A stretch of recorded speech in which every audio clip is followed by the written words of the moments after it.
Today on the 1012 Podcast, my good friend Kelley Ford, a.k.a. KFordRatings, is back on the show to discuss his first round of Big 12 projections for 2025. Always a great time getting Kelley on the show. Fantastic conversation. I'm a little late in getting this one actually up and out. It's been a couple weeks since we recorded it, so obviously this is before the Jake Retzlaff news. But, as always, a fantastic conversation with Kelley, and I know longtime listeners of the show enjoy when he is on. Before we get to that, of course, 1012 Podcast, 1012 Podcast Network, as you all know. If you're a fan of the show, do me a favor, take a minute. Just leave us 5 stars, okay? If you're listening on YouTube, like the video, subscribe. It takes no time to like it. I'd appreciate it. It's been a little while since we've gotten some responses. Inaugural season of the Athletes Unlimited Softball League still going on. So if you want tickets to it, you can use the promo code 1012 TEN12 for 10% off single game tickets at theausl.com. There's been a lot going on this summer. Obviously, Jake Retzlaff. Big 12 has a new partnership with PayPal. It's going to pay each school a little more than $1 million a year. No more Big 12 media football poll. Conference landing. Numerous 4- and 5-star football prospects over the summer. Non-conference schedules. House settlement. Playoff changing. Seeding and being undecided on its future. Pac-12 adding Texas State. ACC settlement with Clemson and FSU. Financial ramifications from that for the rest of the conference. I can't keep up with it all. I can't. I've been so locked in on the OKC Thunder and their run to an NBA championship. My girls have been crazy busy with lots of activities. And I love recording the show. I love the conversation we're going to have today with Kelley Ford. It's phenomenal. I love it. I love keeping up with these people. But I don't love the other stuff anymore. I don't love trying to find network sponsors and show sponsors. I don't love doing the editing, taking the time to make sure I put time codes in and getting the audio edited and getting the show uploaded and filling out descriptions for each podcast episode, doing all the things you need to do to make people happy who listen to the show. And I find myself more and more tired at the end of the day and find it harder and harder to wait till 8 p.m. Central Time and sit down and record when there's not stuff going on from an actual game standpoint. And so I'm taking a little bit of break. This is episode 599. Episode 600 will come at some point. I would say not till August. That's when I plan to be back. Time for the start of football season. But I'm going to take a little bit of break through July. No rankings week. Not a bunch of stuff about media days. I'll do a few prep episodes for the upcoming season that I like to do. I love to do Big 12 FCS preview with Hero Sports. I'll probably talk to more Kelley Fords more. But I needed a little bit of a break. So do me a favor. Yes, leave a positive review. I appreciate it. Listen to the 1012 Podcast, who are doing an incredible job keeping up with everything. Bosco's boys, of course. Scott does a phenomenal job covering Kansas State, and he does a good job staying on top of the Big 12 as a whole. Scott and Holman Podcast, great job. There's not a better Houston Cougar podcast out there. And on top of that, they do a good job covering not just all of Houston, but having conversations about the Big 12 and college athletics. A Hype Train podcast, our BYU show. If you want to know what's going on with BYU and Jake Retzlaff and men's basketball for the Cougars, Hype Train podcast is where you should go. Listen to every 1012 show that's active. And when they come back or they drop an episode, download and listen to it immediately. Leave them a nice review. Leave them 5 stars. Pump them all up. Do them a favor. Do me a favor there. Subscribe to Extra Points. Okay, Matt Ford does an incredible job with Extra Points newsletter. If you're not subscribed, you really should be. This might cost me a 5-star review saying something nice about John Kurtz, but his Open for Business newsletter, which covers the Big 12, is good. I enjoy being subscribed to it. I enjoy reading it and staying on top of things. You don't have to listen to a show if you don't want to. That's fine. I just think his newsletter is good. So like I said, I'm going to take a break. I'll be back sometime in August. I will tweet some. I will still scroll Twitter like a fiend. I'll retweet. I gotta take a little bit of a break. So, y'all enjoy your summer. Get ready for the season. Enjoy this episode. And don't hesitate to reach out on Twitter, on Blue Sky. Our email is ten12podcast@gmail.com. Instagram, wherever you want. Or if you have my number, be one of the people who has that, shoot me a text. Happy to chat. With all that said, let's get to Kelley. Introducing the new Volvo XC90. With 7-seat versatility, Google built-in, and advanced safety features for all your precious cargo. The new Volvo XC90, designed for life. Visit volvocars.com/US to learn more.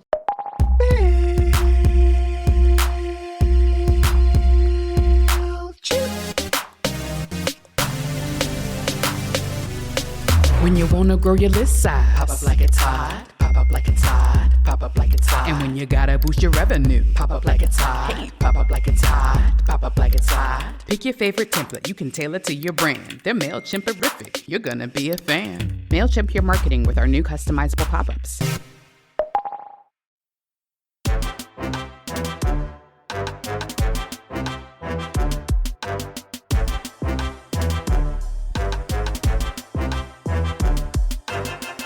Welcome to the 1012, the podcast that covers all 16 teams in the Big 12 Conference.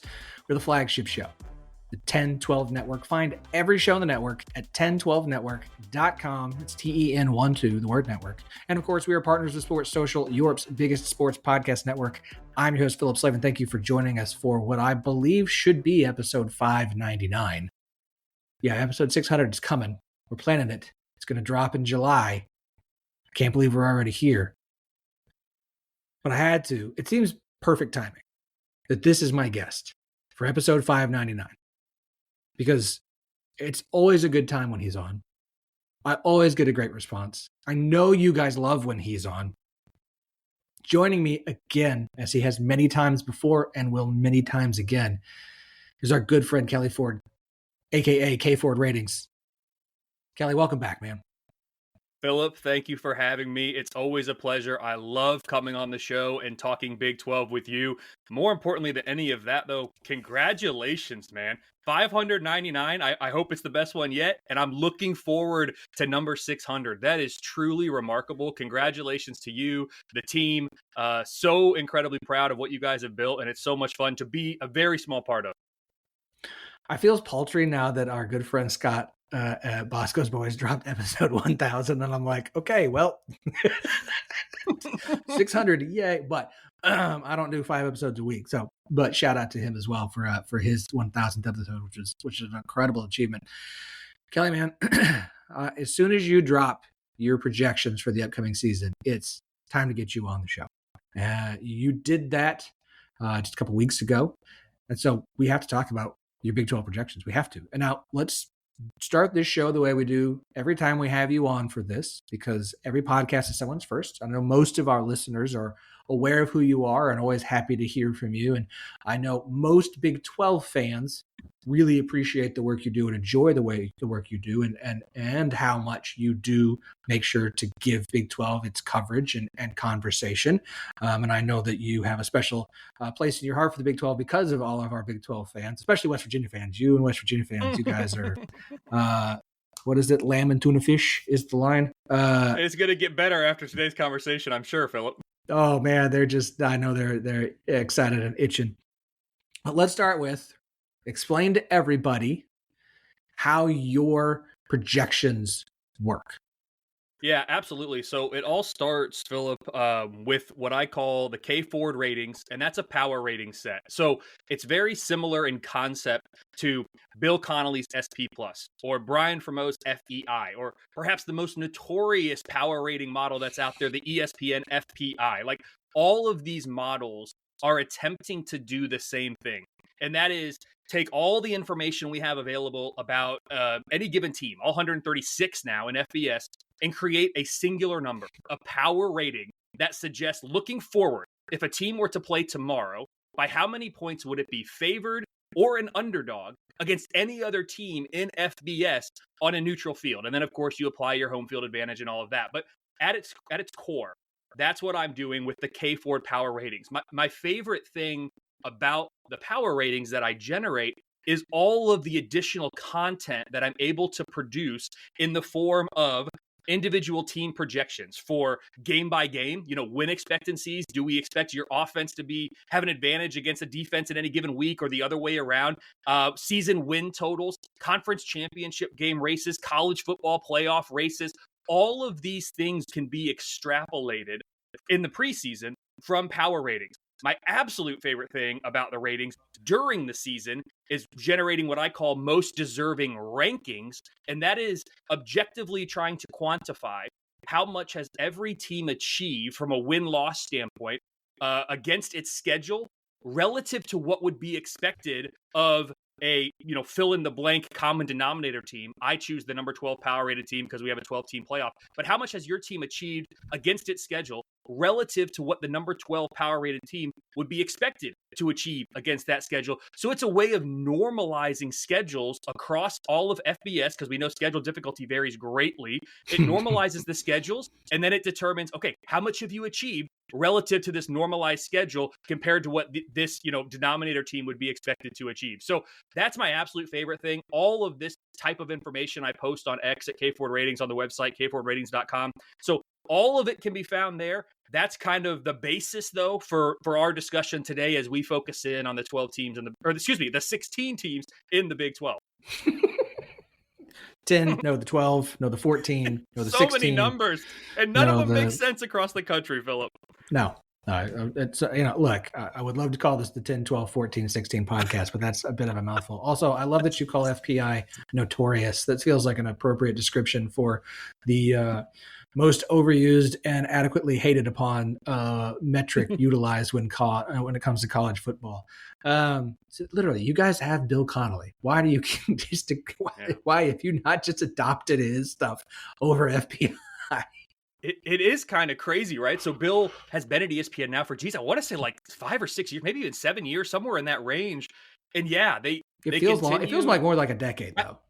Well, because he's been doing it for more than a decade, but he was right. at SB Nation for a while, right? And prior to that, I think he was even somewhere else. But yeah, ESPN, brought in Bill, brought him on board, put his SP Plus behind a paywall, and that infuriated a lot of people. And Bill's just like, hey guys, I'm making a living. Like, I totally get it, and I don't blame him for that at all. But it is interesting when you have SP Plus, which is, that and to me, FEI, Brian Fremeau, and he doesn't do it as a full-time job. He's like me. He does his, college football work as a hobby, but he was one of the first. Him and Bill really were the two really trailblazing pioneers, in my opinion.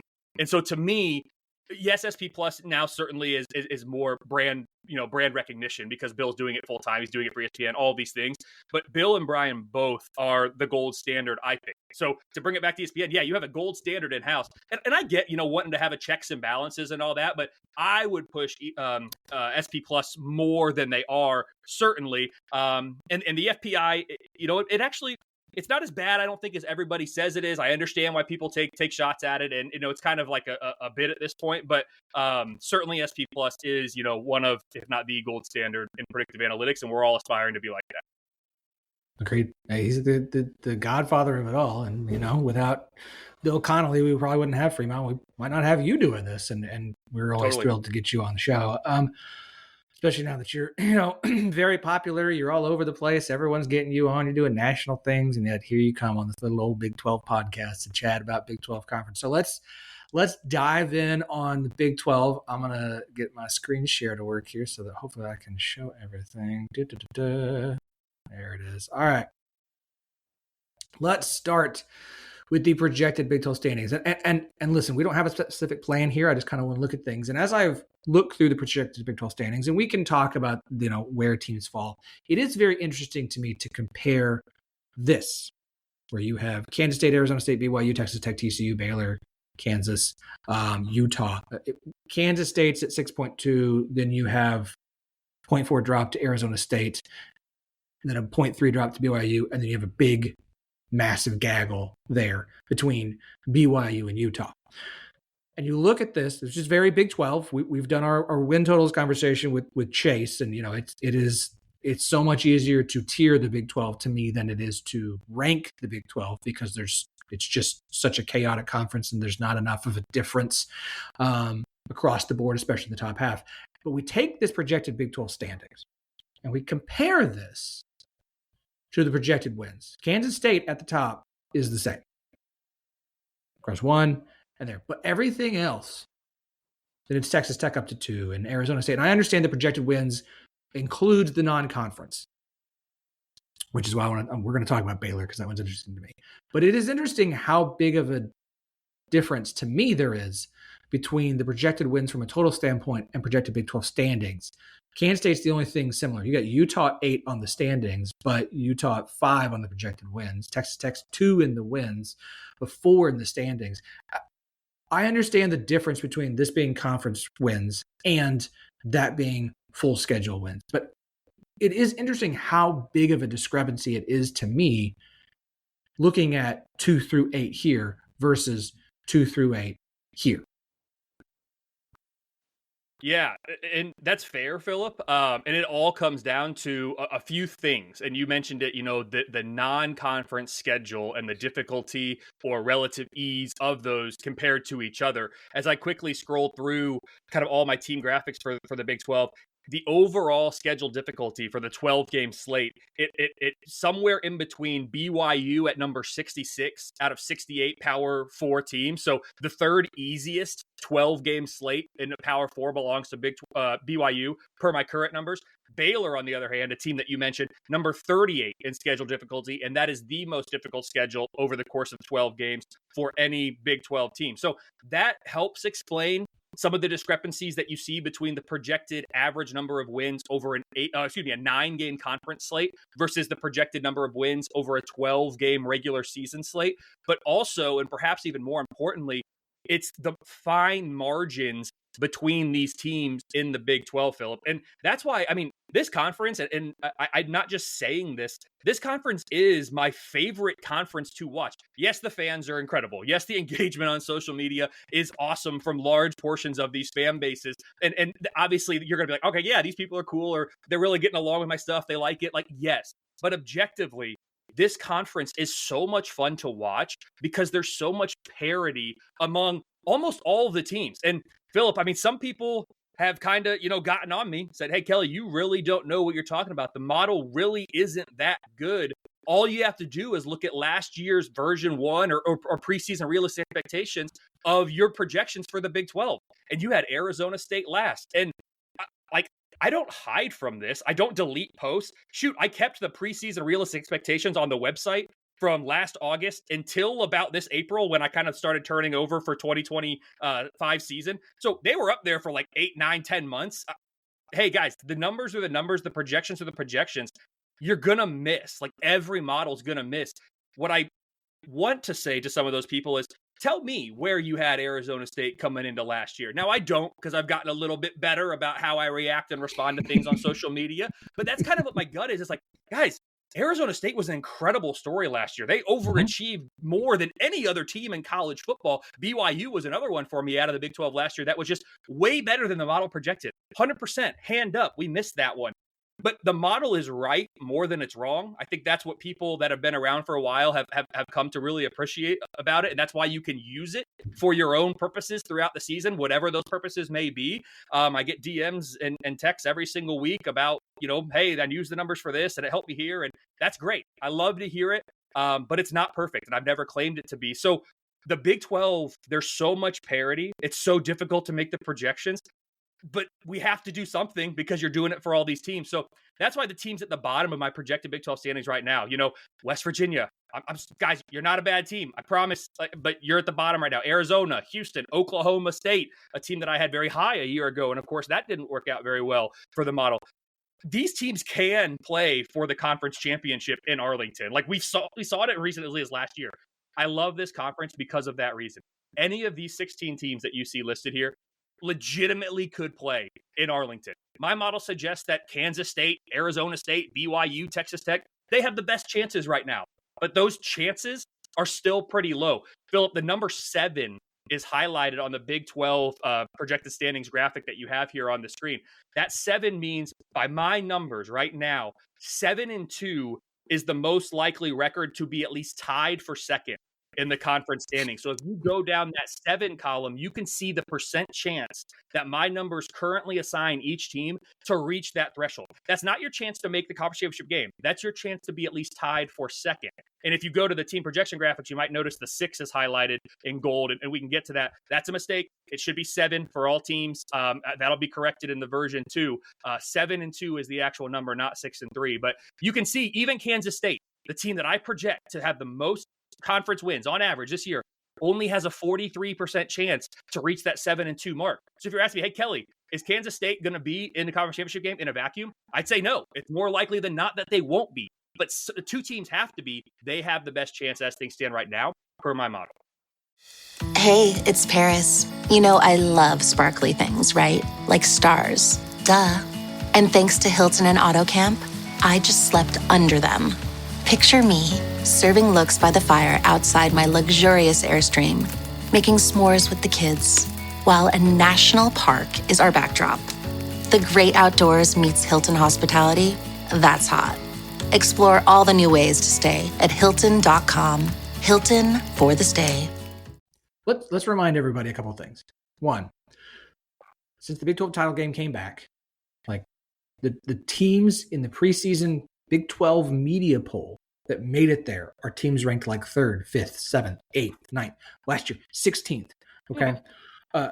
I know that sometimes fans get into this mindset of like 100% accuracy is accuracy and everything else is you failed, which is ridiculous because nobody picked Arizona State to be as good except for some diehard, very maroon and gold lensed Arizona State fans. Okay. So let's just be very honest about that. I probably got the colors wrong. Someone's going to call me out for not knowing Arizona State's specific school color descriptions.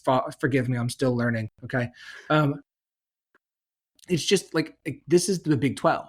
This is what this conference is. And we all understand this, that everything preseason is a conversation and a way to kind of use some data to try and understand things. But once the games kick off in August, none of that, like it almost doesn't matter because we see this all the time. Somebody who's projected to finish in the top half is going to be in the bottom. Somebody projected in the bottom half is going to finish at the top because this is a development league. I will hammer this nail over and over and over again until it's buried 10 feet into the board. This is a development league. There's not enough difference between team 1 and team 16 at this point to sit here and be like, there's a team who's just going to dominate. Coaching matters so much in this conference. Development of players, hitting on the right guys, and that some of that stuff is just too hard to predict. And then you throw in the fact that we have schedule difference. And I learned the thing that taught me the most was 2 years ago.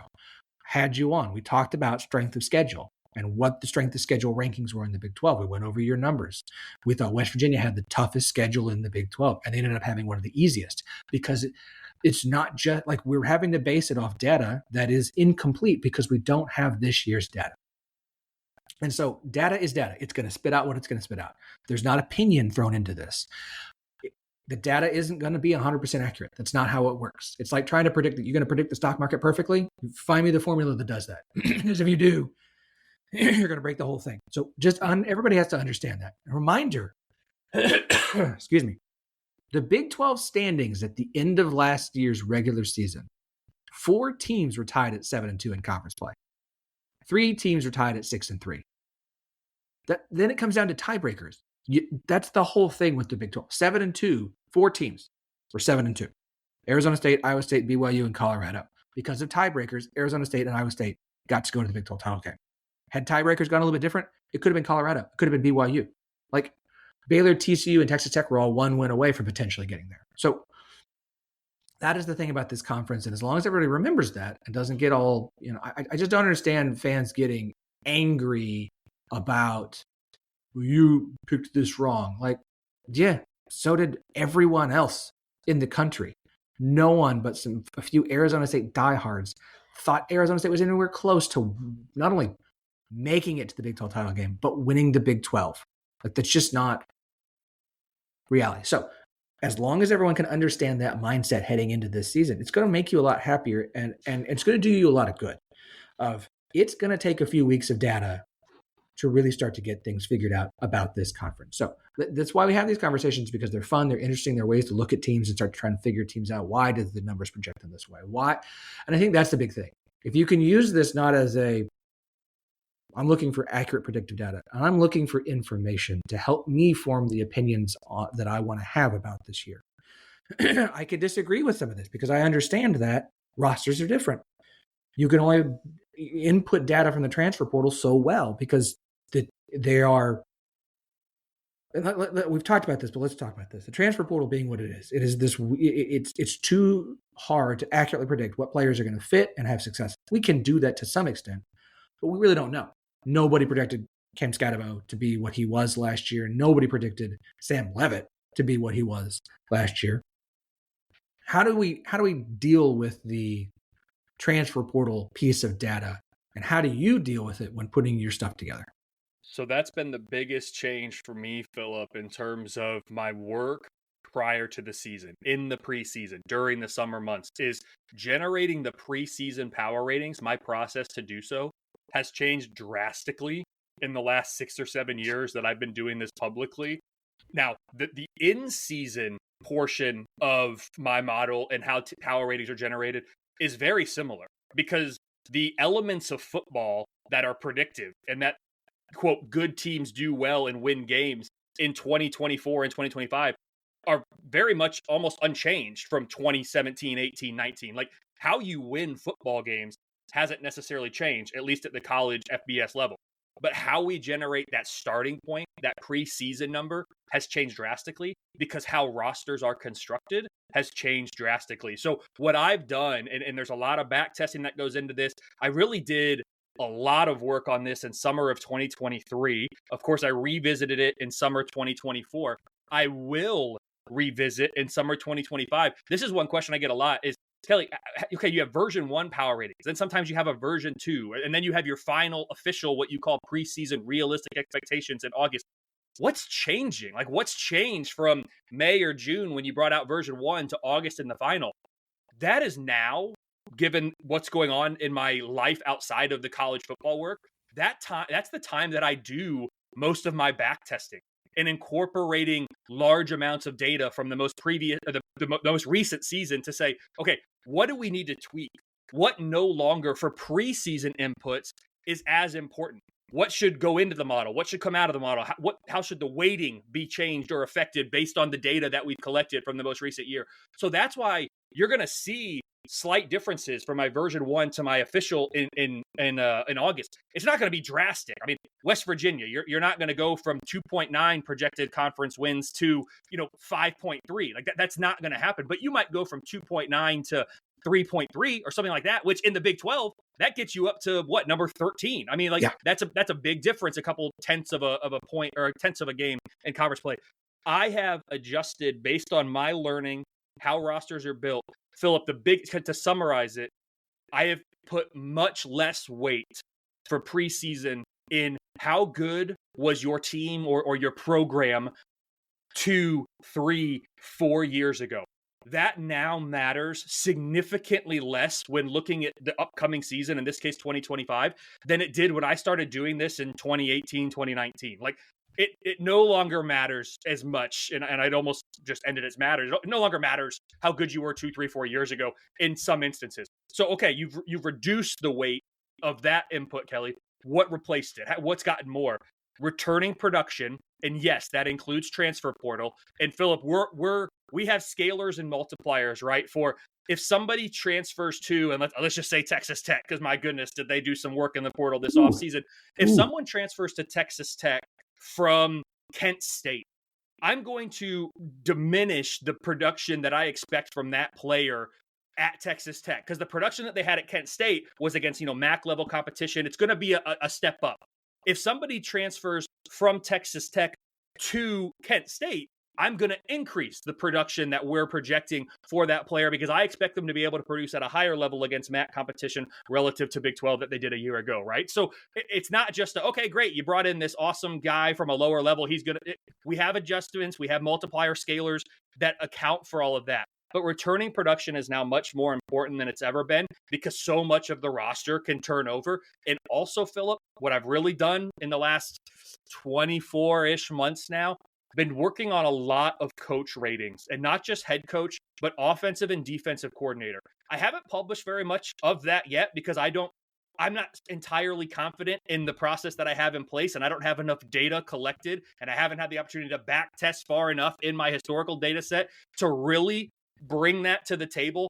But I am incorporating head coach, offensive coordinator, defensive coordinator, success and efficiency, if you will, into the model. And again, if a coach is at a school for a longer period of time, I'm more confident in that data than if you've just brought someone in and where did he come from and what level of success did he have at his previous stop. But not just the level of success, because if you come from let's say if you come from Kansas State, who, in the last couple of years has been pretty good, well, I'd expect you to be a pretty good coach. If you come from a school like, I'll say, Purdue, who hasn't been very good, except for under Jeff Brom, hasn't been very good, and you did really well there, like a Jeff Brom, okay, wow, maybe this is actually a pretty good coach, because he had a lot of success at a place that hasn't historically, at least in recent times, had that level of success. So returning production, more important. Coach's impact, more important. How good your program was in recent years, less important. That's really the biggest changes I've made to the preseason model, or the preseason ratings here to the model in recent years. Makes sense. I'm excited for the coach stuff. We could probably do a whole episode just talking about that when that drops. Okay, so let's look at some of these teams now that we've kind of done an overview. I think that's the way to do this. Let me get the screen share back up, because I look at things and then I get a question in my mind. And so we'll start with that. Projected Big 12 standings, like I said, Baylor at 5.3, just to basically just shy of a point behind Kansas State. Baylor is a team that I'm high on entering the year. I like what they bring back. I think they are, if we want to call them a dark horse, I have a hard time with this close of a proximity calling anybody a dark horse team. But we like what we see from them. I do anyways. Then you get to here, and it's a significant drop, right? 6.9. You're like, well, that doesn't seem quite right. And part of that is, of course, because of the non-conference. They have a tough non-conference, Auburn at SMU and Samford. Very low % chance to win either of these two games. Now, I don't personally agree with these percentages, but I get what the data says. My question is this. This is preseason. Like I said, once games kick off, this doesn't matter. Like it does, but you know what I mean. What happens if, say, two projections, let's say Baylor beats Auburn, a team they have a 37% chance to beat, but Baylor does beat Auburn. Let's say the variance between like they kick a game-winning field goal in a close game versus Auburn comes in on Friday night and Baylor beats them by 3 scores, let's say 17 points in a dominant game. How does that affect this? What happens then? Because in our mindset, our personal expectations for this team change drastically if we have low expectations like this. How does that affect the projections here? How would that affect your numbers?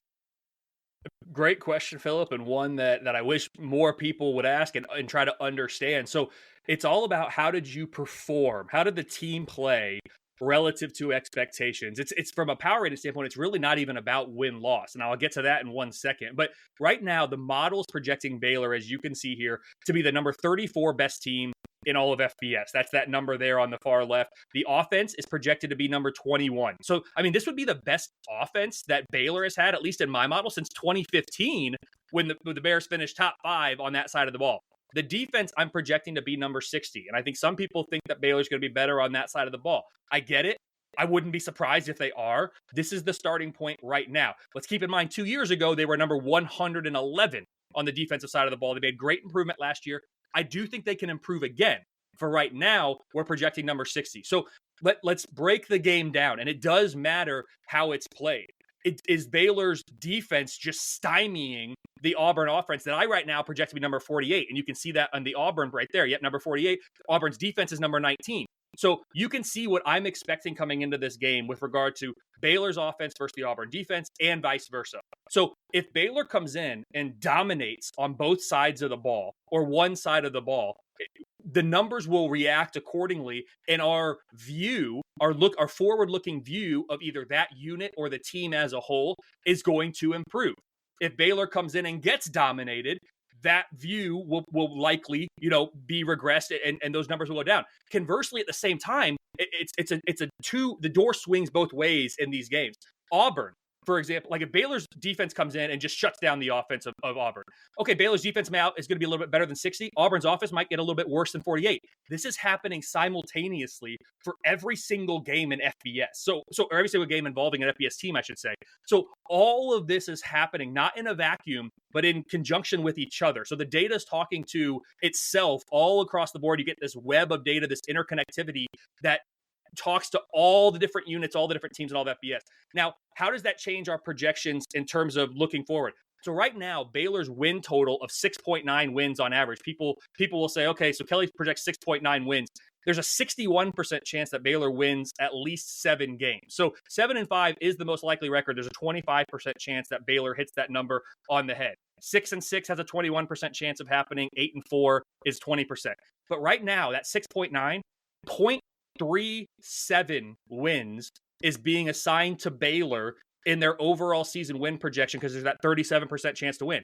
If Baylor wins that game, they right there instantaneously add 0.63 wins to their projection. So that 6.9 automatically goes up to, what is that, 7.5, essentially, because you're adding 0.63 to the win total. Now, it's not just that simple, because Baylor's win expectancies in each of their future 11 games has now also shifted, because Baylor is now projecting to be a better team, let's say, because they won the game. Let's assume that means they exceeded the model's expectation for play. That's not always the case. They won the game. They picked up 0.63 extra wins, and now their projection against SMU is now 34% or whatever it is, right? And Arizona State is now 54%.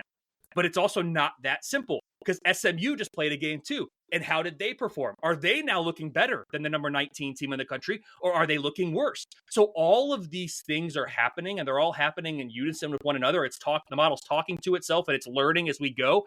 Philip, the most important thing to keep in mind out of all of that is going into the Auburn game, we have 100% of Baylor's power rating comprised of preseason projections.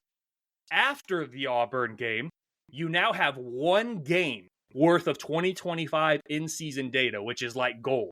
And so that now becomes a part of the projection for Baylor. It's still mostly comprised of preseason projections, and I won't get into the specifics of the percentages. That's something that I don't share just yet.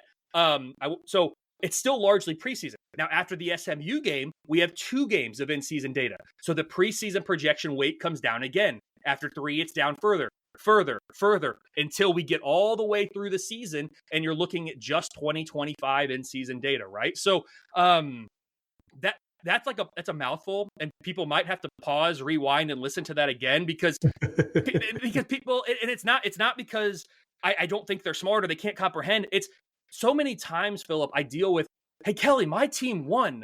How come my projections didn't skyrocket? Or, man, my team lost, but the projections really didn't go down that much. It's not that simple. There's so many things that go into this.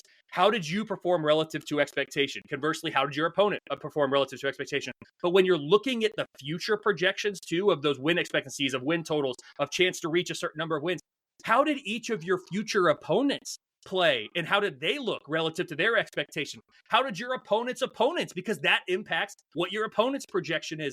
All of these things are happening. That's why I can't do what I do without a computer, because my brain, I'd venture to say no human brain can, but I don't want to offend anybody. My brain can't compute all of this. The computer can. And that's why using this data can be so helpful to help us have an understanding and a conversation about what a team's projections at any game or a season might look like. It's not perfect, as we've already outlined, but it really gives us a good starting point for that discussion. I think this applies. This is a good lesson, not just for, I know people listening. If you need to rewind. Understand that none of this happens in a vacuum. You are, as a fan of your team, and I'm never going to fault any fan of their team being passionate about their team. Your fan is short for fanatic. Like, love your team. But if you want to understand college football, like nothing that your team does happens in a vacuum. It's not just your team. It's what your team does. It's what your opponents do. It's what other teams, opponents of opponents do. And so, like, understand that these graphics are living, breathing creatures, each one, because they are going to be ever changing and they are impacted by so many things beyond your team. And so it's a good thing to remember because it's going to help you understand things better. And this isn't a criticism at all. This is just, if you want to understand the situation, then you have to take yourself outside of just, I am a Baylor fan. I am focused on Baylor. And that is, why aren't you also focused on Baylor like I am? Because it's never just about your team. It's about all these other things happening. Living, breathing organism. Lots of things going on. Lots of different pieces and parts all working in tandem. So I think it's a good thing to understand, to take these, again, as useful pieces of data and interesting things to track as the season continues to progress. That's why I love this stuff. That's why I keep track of these things. I check this stuff on a regular basis. When we do the Picks pods during the fall, like, it's why when I pull in data sources, I'm pulling in like 7 different data sources because they can all have some variance. They can all have some variation. You and Tyler Shoemaker and Parker and Bill Connolly's SP Plus numbers, and like I pull about 6 to 7 different data sources to look at to help kind of figure out what projections are saying. None of this is perfect. None of it's accurate. If anybody had a perfect system, gambling would go away because Vegas would never win and Vegas would become a barren desert wasteland again. So like it's fun, interesting. It's ways to learn. So I think that's an interesting conversation. All right. Kansas State fans are going to love this. Scott's going to just the shitting grin that's going to be on his face. Kansas State does not have a single game as of today that they are projected to lose this season, which is wild. I think this speaks to a couple things. Hold on. It speaks to a couple things. One, I have Kansas State at this point, given Oklahoma State's season last year, is now the most reliable and consistent program in the Big 12. It's the only one that I feel that way about. Oklahoma State, maybe they bounce back and we can feel that way about them again. I need a few more years of not missing bowl games from Iowa State before I'm gonna get there for them. Arizona State fans, I get it. You go, well, if they do it a second year in a row, 1 time is an occurrence, twice is a coincidence, 3 times is a pattern. I need more than 1 year before we're hoping for a second great year. For me, we can talk about Kansas State's ceiling. That's kind of been the question and the issue for them. But we know that just mark them down for 8 wins. And if the win total is that from Vegas, go ahead and just take the over because it seems more likely they'd win more than 8 than less than. It is still interesting to me to see a Kansas State team that is projected to be a favorite in every game this season. And I want to talk about the Utah game because I want to talk about Utah in a minute based off of what we all think of Utah and their projections for this year. But what is it about this Kansas State team that makes the numbers love them so much? On WhatsApp, no one can see or hear your personal messages. Whether it's a voice call, message, or sending a password. To WhatsApp, it's all just this. So whether you're sharing the streaming password in the family chat or trading those late-night voice messages that could basically become a podcast, your personal messages stay between you, your friends, and your family. No one else. Not even us. WhatsApp. Message privately with everyone. So Kansas State, Philip, and yes, their fans are, by and large great. It's one of my biggest, I think, follower bases on social media, which is a lot of fun when the numbers come out and say this. But I'm not changing anything about the numbers because of what the Kansas State fans are saying. This just happens to be what you don't just hate my team and love my least fit. What I like to say is I hate every team equally, actually, because that seems to make the most amount of people the smallest amount of mad is what I get. That's when you know you've made it. When you have back-to-back like responses, one accusing you of loving a team and another tweet accusing you of hating that same team, that is when you know you have made it and you are doing things correctly. We are right down the middle on that one. So Kansas State, yes, they are a favorite right now in each of their 12 regular season games. And man, I am excited for week 0. I don't love the fact it's a neutral site, but week 0, Kansas State, Iowa State, like let's get the college football season going. Awesome. Let's go. There are 5 games, Philip, including that one, that my numbers project to be 1-score games. And so that's why when you look at, okay, they're favored in all 12, Kelley, so they're going to go 12-0. Well, there's a 2% chance based on my model right now that they go 12-0. Why is it not higher? Because what we just talked about with that Baylor situation, like the Iowa State win right now that is, quote, counting for Kansas State, it's 0.65 wins, not 1 win. It's 0.65 because their win expectancy is 65%. So you said that over-under is 8, is what you said? Man. Oh, I don't remember. Hold on. Okay. I'm saying that's just my opinion of Kansas State. You got it. Okay. No, all good. I was going to say, if it's 8, my goodness, yes. Because I don't think anyone in the Big 12, if I remember correctly, no one in the Big 12, it's 9.5. Like no one in the Big 12 is projected for double-digit wins. Okay, so 9.5. Now that makes a lot more sense. 9.5. I Kansas State fans, I'm sorry, this is how I roll though. Like I would suggest taking the under on 9.5 because if you look, there's a 36% chance that Kansas State wins at least 10 games. That means there's a 64% chance that they fail to reach that 10-win mark. And so if the number is 9.5, assuming it's not, juice one way or the other, then you really got to get into it. Like I would suggest the under. But regardless, Kansas State right now favored in all 12 games. And you're saying what is the model really like about Kansas State? In terms of, I talked about returning production as being a really big thing. In terms of their returning production, I mean, they're top 20 on the offensive side of the ball. They're top 25 for me on the defensive side of the ball in terms of returning production. So those are pretty good numbers. And they look even better, Philip, when perhaps more importantly, you look, where was this team a year ago? They were number 30 on offense. They were number 24 on defense. So we're projecting an improvement on the offensive side of the ball this year to up to number 16. The defense, you could say it's a slight regression, number 24 to number 26. It's really not that simple. What was their rating a year ago? I'd have to go check. It's very possible that the rating of Kansas State defense this year, which I have right now at number 84, is actually better than it was a year ago when they were ranked 24 because of how the rating will work in any given year on either side of the ball. Some years offenses are better than defenses in my model. Other years defenses are better than offenses. So it's not quite as simple as just saying, oh, well, our ranking was better or worse a year ago than it is now. It's a little bit more nuanced, but for simplicity's sake, I do the rankings because it's continuity for year over year. So the model likes the returning production. The model also, Philip, and you touched on it right at the top, the stability of Kansas State. And I've talked about, hey, it doesn't matter quite as much how good you were 2, 3, 4 years ago. It does matter, though, who your coach was, who your coaching staff is.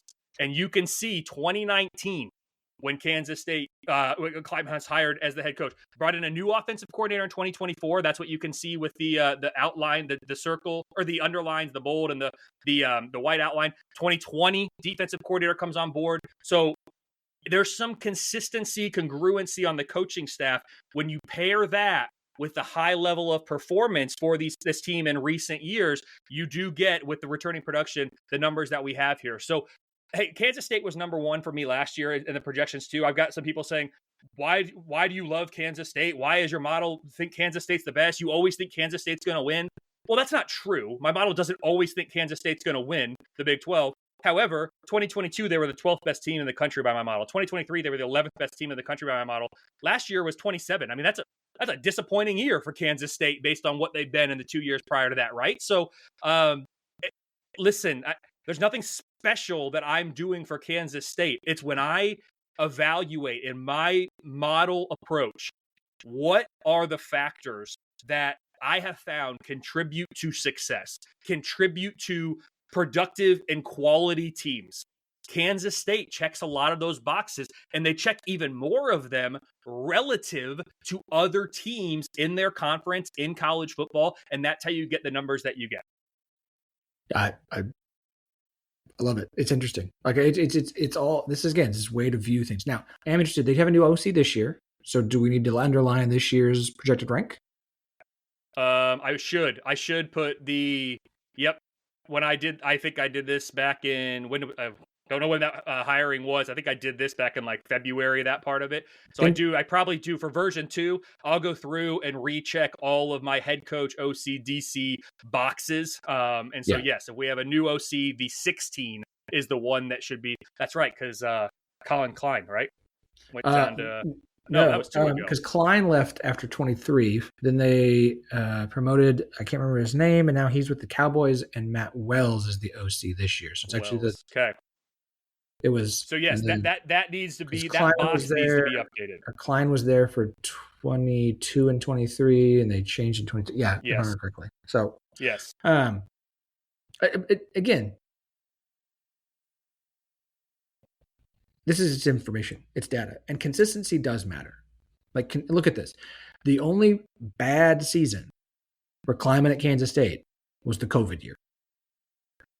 I mean, and we throw that piece of data out, right? Because we've seen enough evidence after the 2 years after that year was an absolute outlier. Throw the data out because it's too big of a red flag. Everything else is consistency, despite changing offensive coordinators, despite changing quarterbacks, despite changing running backs, despite consistency. And so, to me, they're the most consistent team. Doesn't mean they're always the best team. They have it's the ceiling is their trouble most years, but the floor is high. Slight favorite over Utah. Arizona State, only game that they are not favored in. 40% at Utah. I got to find where Utah is in here. Oh, I think I just missed it. Where did it go? We got to talk about Utah for a minute, because obviously, here we go. Bad year last year, right? There's a program that was building everything for 2 straight years around a quarterback who couldn't stay healthy. That was obviously a grave error, despite how good Cam Rising was when he was healthy. Feels like it's, and your data doesn't take narratives in, right? That's another thing to keep in mind. Like, this is numbers and math. You can't input, seems like it's Coach Whittingham's final season. Please add this AI. A lot of narratives around it. Why do your numbers seem to like a bounce back season for Utah when we favor the more recent things more, and the last 2 seasons being disappointing? I know that 23 actually had them ranked 25th overall, but it's really felt like big misses the last 2 years just due to injuries and things happening. Why do your numbers like Utah to have this bounce back this year, where they are looking like a 7 to 8 win team and potentially late in the season actually contending for the Big 12 championship game? Yeah, it's a fair question, Philip. And real quickly, because I hate when I'm wrong and we're talking about things and I'm wrong, I just went and looked. So Matt Wells, OC here, he was the co-offensive coordinator, at least according to what I'm seeing, in 2024. So for me and how I do it, I do count if you go from co to solo or vice versa. So to me, that's why that number's there, and it probably will remain there for my version 2. I can think more about that. But anyway, okay, I hate when I'm wrong, and so fair enough. I had to go check for completion. I knew he was the quarterback coach. I forgot that he was the co-OC. Again, it does, what I'm looking at says co-OC, so yeah. I'll revisit all of those, though, like I said, for my version 2, because it is possible that some changes have been made since I did that point, because that was a new thing for me this year, so I knocked it out early when I was fresher, because that's how I do it. Utah, okay. It's the offense. The offense has been the problem, and Cam Rising, the questions about is he going to play, is he not going to play, that have hung over the program for 2 years, and now, of course, officially medically retired, I believe. The Utah team, and geez, Whittingham has been there. You don't see a box around the head coach or in the overall KFR. You don't see a outline, an underline, an outline, a bold, because if you've been there since before 2015, you're not on the chart. You don't see it because Whittingham has been there for so long. And what he's been two underlines. There's an underline in defense. There's a new OC, and that's in a DC that's been there for a decade now. I mean, like, so the consistency of this program truly is remarkable. It did peak by my model in 2021, 2022, finishing in the top 10, top 11 teams there. And the defense, you look at the defensive consistency over the last 10 years. And the first year of the defensive coordinator, they remember 34 in 2016. Other than that, they haven't been outside the top 27 in the last decade, with, one time in the top 10 back in 2019. The defense has been remarkable. Really, really good. The offense fell off a cliff last season, finishing number 103. And that was after a bad year at number 71. So I'm projecting significant progression and improvement on the offensive side of the ball, up to number 60. And, that's nothing compared to where Utah was on offense from 2016 to 2022. But it's a great improvement over where they were a year ago. So the model, as I, pull up again, I talk a lot about returning production and all of that. At this stage, it's going to matter a lot less once we start playing games and we see how all the pieces actually fit together, because this is not a video game. It's not just collect as much talent as you can, although we have seen that work in some cases. For Utah, on the offensive side of the ball, I'm projecting top 10 in returning production. So that's why we expect so much progression on that side. Now, the defense is more middle of the pack in terms of what they're bringing back in terms of production, and that's bringing back from last year's roster, plus high school recruits coming in, plus your transfer portal haul on that side of the ball. But because we have proof of concept in both, consistency from that coaching staff position, as well as, how this unit has performed in the last couple of years, which matters less now, but it still matters a little bit, especially on the unit side. That's how you get the number 16. If you look at the game by game, and you were just kind of highlighting that, there is really not a game this season outside of week 4 against Texas Tech, maybe, where the Utah defense is projected to be at a disadvantage. It's pretty neutral against Texas Tech. It's pretty neutral against Baylor and Kansas State. But everywhere else, you're seeing some green, and you're seeing some dark green. For example, Cincinnati in conference play. Like, I expect the Utah defense to perform pretty well that week against a Cincinnati offense that I have currently ranked number 79 in the country.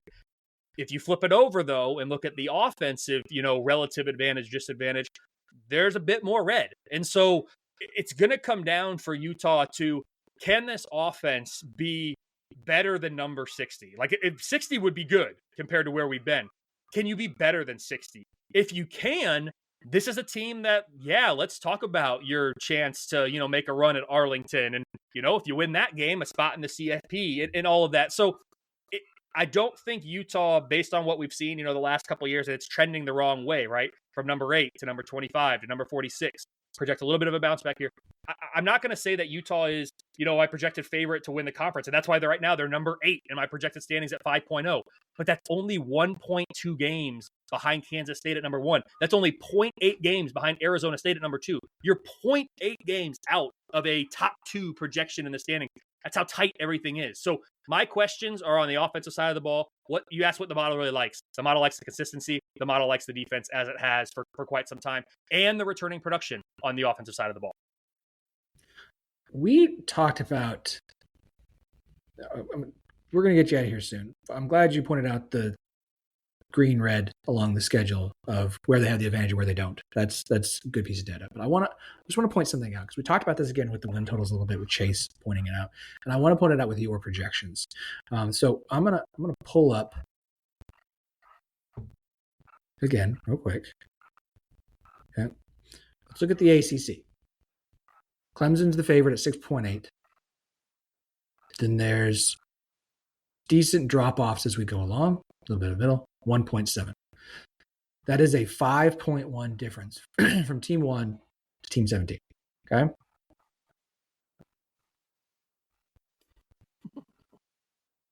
3.3 difference between Kansas State and West Virginia. This group is a big group. A lot of white and red here. Not as dark. Okay, let's go down to the Big Ten. Look at all that dark green there. 7.9 to 1. 6.9 difference between top team. and bottom team. SEC, Texas 6.7, Mississippi State at 0.9. The difference in top to bottom in all the SEC, the Big Ten, and the ACC compared to the Big 12 is the whole point, people. Yep. That's why preseason number 16 last year won the conference. It's why preseason number, I think they were 8, Baylor in 2021 won the conference. It's why you see teams make the conference championship game more often if they're projected to finish 3rd through 16th than if they are to finish projected 1 through 2nd. In fact, if I remember correctly, I don't think a team preseason number 2 has actually made it to the conference championship game since it came back. It may have happened once. I got to pull out my numbers, but like that's the whole thing. Like it's just, this is the Big 12. Get used to it. Okay. Kelley, you have been awesome. It's always a great time. Love having you on. I know I'd love to go through every single team bit by bit. We don't have time for that. Obviously, we've hit on Kansas State and Baylor and Utah. We'll get you back on and do some more team by teams probably after version 2 comes out. But I do want to put you on the spot here because it's always fun to do so.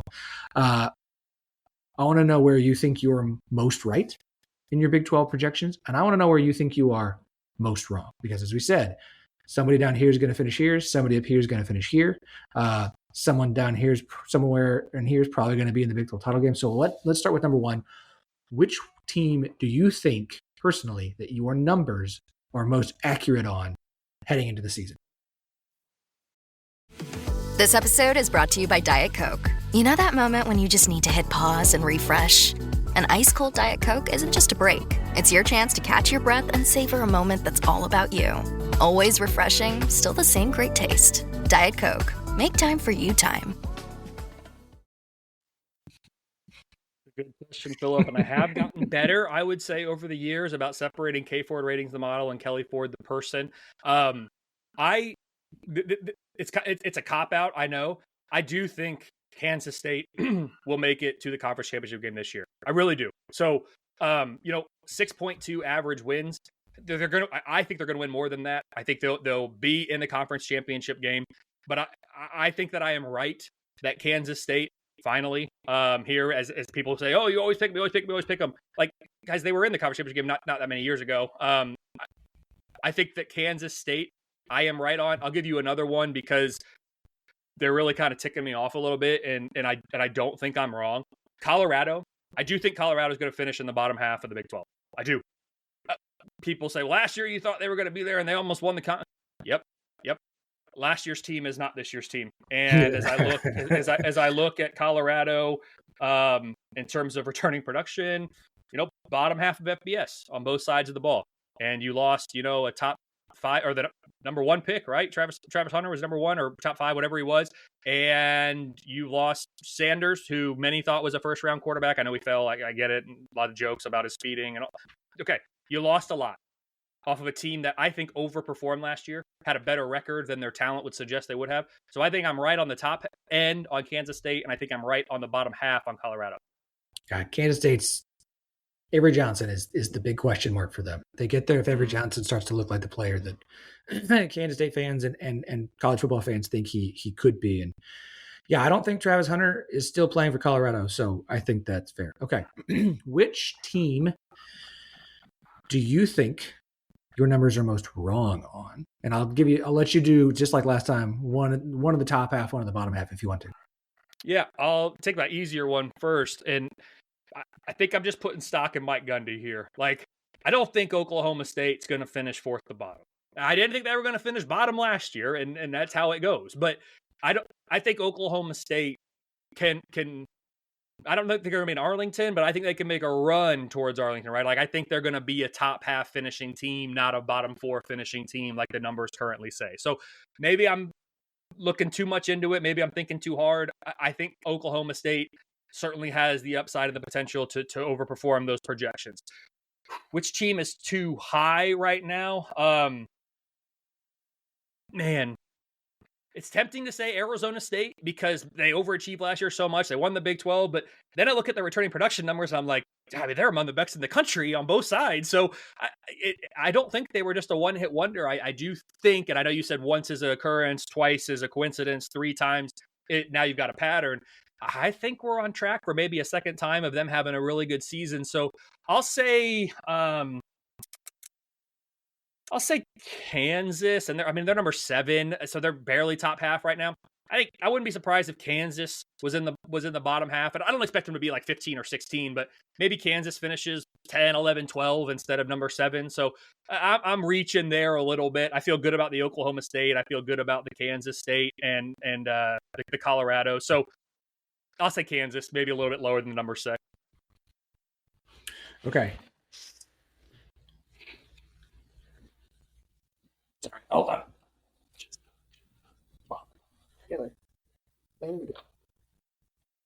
Okay.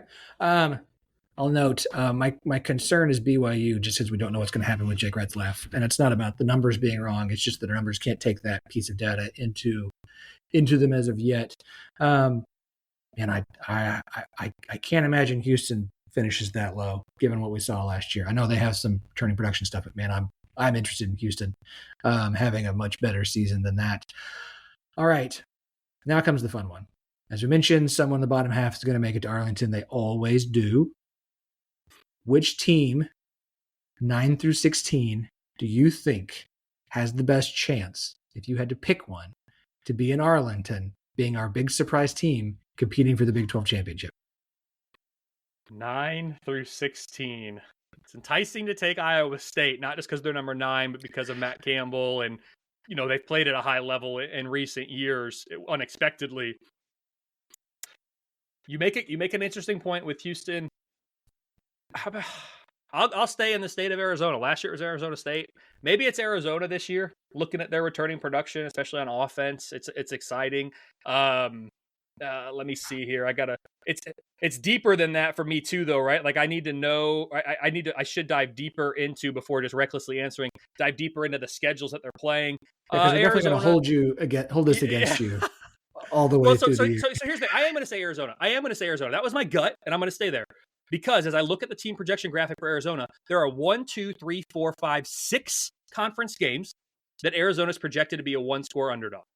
Now there are 2 more that they're projected to be a multi-score underdog. So they're a projected underdog in many of their games. That's why they're projected right now number 15 out of 16. But 6 of those are projected to be 1-score. As you can see, week 7 to week 13, with the exception of the week 9 off week, 1-score games that they're currently projected to be an underdog. If you're able to win your close games, if you're able to, have some lucky bounces and get out of Dodge with a win, I could see Arizona this year, with the number of close games they're projected to have, being that team. So it's a little bit reckless for me to answer questions like this without diving fully into it, but I can feel confident about that. And as you said, yes, please, I'm sure the listeners will hold me to it, and they'll let me know. No, I imagine those listening to this are typically more level-headed than some of the strange ones you get on social media. So no, that's where I'll go. I love it, Philip. I think it's really exciting. And like you said, we could do it all day and you could probably answer 7 different ways. And I wouldn't be like, oh, that's crazy. Cause you're like, yeah, I could see it. I would, oh man, I can't. Iowa State loses. Like I get the Iowa State thought, but they're number 9. It's not the most exciting answer, but they did lose a lot. UCF, new coach, and I don't buy it. Colorado, no. I don't buy Arizona and the coaching staff there. I don't. West Virginia, Rich Rod, year 1. Like, I don't know that they had the roster for one.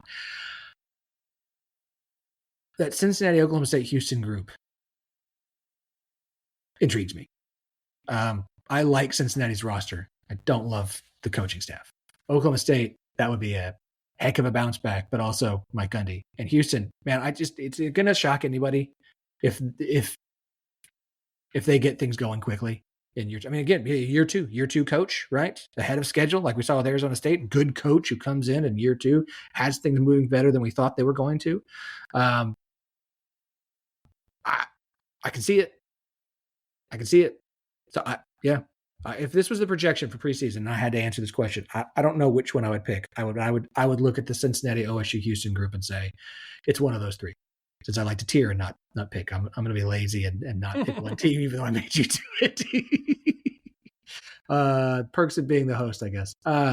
Kelley, as always, man, seriously, absolute joy to have you on the show. For everybody who's like, why did you talk about my team? We will, when version 2 drops from Kelley, we'll get him back on and pick 3 different teams to discuss. And maybe the next time we'll let Kelley pick one that he wants to talk about. That'd be fun. But Kelley, where can everybody find all the great work you do covering college football? Yeah, absolutely. Thanks, Philip. And if we didn't talk about your team today, you can find it on the website, KFordRatings.com. I also post all these graphics on X at KFordRatings. Just go to my page, profile, whatever, and search for the name of your team. It will pop up, I promise. So yeah, that's where you can find me on X at KFordRatings, the website, KFordRatings.com. Philip, I always appreciate it. This is awesome. You do such a great job. Congrats again on being on the doorstep of number 600. That's an incredible accomplishment and truly a testament to what you've built here with the 1012 network and the podcast. It's awesome, and I love every time I'm able to join you and talk Big 12. Kelley, as always, appreciate it, man. We'll talk to you again soon.